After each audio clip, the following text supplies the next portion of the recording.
শরণার্থী তাদের ইমিডিয়েটলি তাদের স্বভূমে ফেরত দেওয়া উচিত কেন্দ্র সরকার এবং রাজ্য সরকার।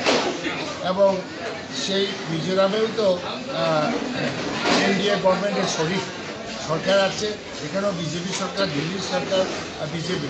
ইমিডিয়েট 1 মাসের মধ্যে তাদেরকে ফেরতের ব্যবস্থা করতে হবে। এখানে যে পরিবেশ সৃষ্টি হয়েছে কাঞ্চনপুর মহকুমায় যে কোনো সময় অগ্নিকর্ম হতে পারে, সুতরাং তাদেরকে তাড়াতাড়ি সেই স্বভূমিতে ফেরানোর দায়িত্ব হচ্ছে বিজেপি কেন্দ্রের সরকারকে। 1 মাসের মধ্যে যদি না হয় তাহলে আমরা বিকল্প আন্দোলনে যেতে বাধ্য হবে। বিশেষ করে আমরা ধরাই, ঊনকোটি, উত্তর ত্রিপুরায় আমরা ব্যাপক আন্দোলনের ব্যবস্থা করব, যাতে ভারত সরকারকে আমরা চাপ সৃষ্টি করব। Thank you sir.